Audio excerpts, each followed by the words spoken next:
Hello guys! So, welcome to my YouTube channel. So, medyo bored ako ngayon.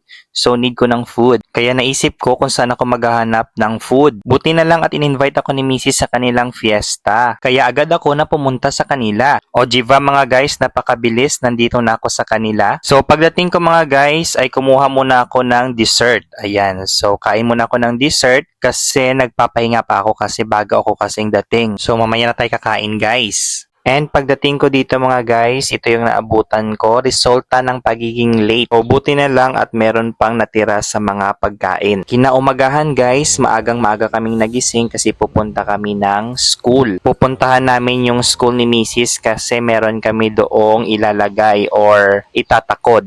Kaya early kami kasi may pupuntahan pa kami. So, ang ginawa ko is naghilamos muna ako and then nag-toothbrush. Siyempre, ayus-ayusin din yung self kasi baka merong mga tao doon sa kanilang school, o diba? Then afterwards, ayan, at inilabas ko na yung aking motor. Siyempre, iwa-warm up ko pa yan para ready na talaga kung kami ay aalis na. Then, tinanong pa ako dyan ni Mrs. kung saan daw yung punta. Sabi niya sa akin, saan ang punta mo, sir? At natawa na lang ako sa kanya. So, maganda pala yung motor ko pag malayuan. May panteritas. Warm up guys, warm up muna ng motor.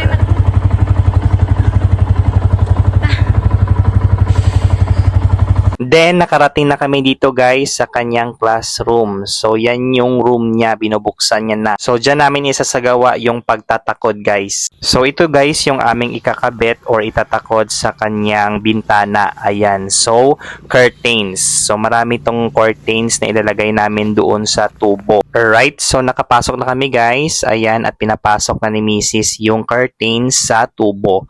So, 3 yata ang ilalagay sa isang tubo. So, in a rush na kami guys kasi meron pa kaming pupuntahang outing. Kaya nga early kami nagising para pumunta dito para ikabit tong curtainahin niya. And habang ako ay naglalagay ng curtains niya, meron ako ditong na-learn, yung tinatawag na sharing. So, yung sharing pala guys ng curtain is dapat equal para maganda siya tingnan. Dapat ay pantay para attractive siya sa eyes mga guys. So, ngayon ko lang siya na-learn talaga guys, yung sharing na tinatawag.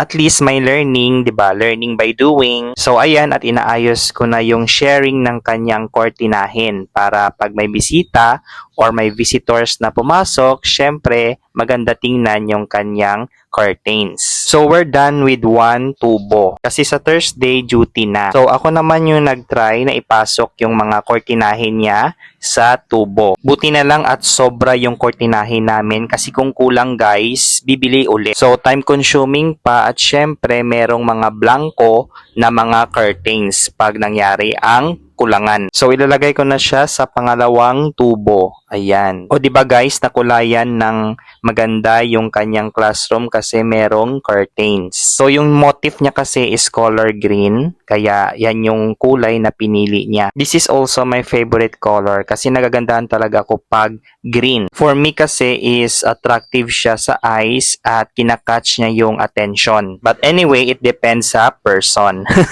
Okay, let's proceed sa pangatlong tubo. Ayan. So dito na tayo sa pangatlong tubo. Ito na yung lalagyan natin ng last 3 curtains. And after namin dito guys sa curtains or paglalagay or pagkakabit ng kortinahin niya, meron pang part 3 ito mga guys. May lilinisin pa kasi dito sa part ng kanyang room. But anyway, babalikan lang namin sa weekend para matapos na the early better. So ayan, at ikakabit ko na yung 3 curtains sa tubo. So medyo nagmamadali na kami dyan guys kasi may pupuntahan pa kaming outing and we need to prepare ourselves pa. So i-fast forward na natin para madali guys yung ating pagtatakod or paglalagay ng curtains. Ayan, sabi ni Mrs. dyan sa akin parang nagbibilliards daw ako habang pinapasok ko yung tubo sa kortinahin. And it is also an advantage guys itong gawain na to kasi pawis na pawis ako dyan. So parang naka-exercise ako and maganda yung feeling. Wow, sana all maganda yung feeling. O, diba?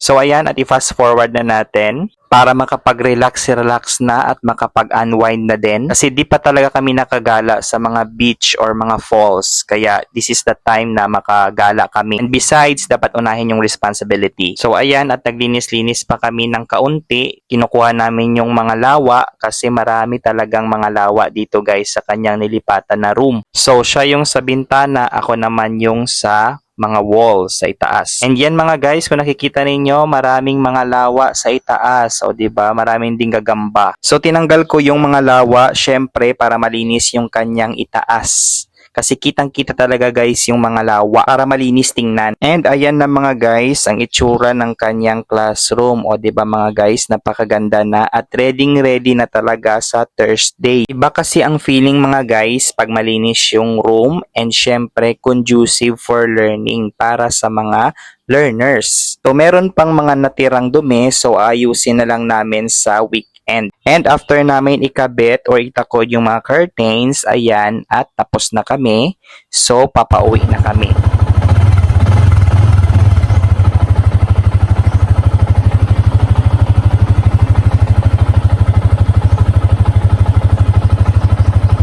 And nakauwi na kami mga guys. So andito na kami and we're going to prepare ourselves for our outing. And before I end, shout out sa mga nanonood ng aking mga vlogs and educational videos. God bless guys and see you on my next vlog.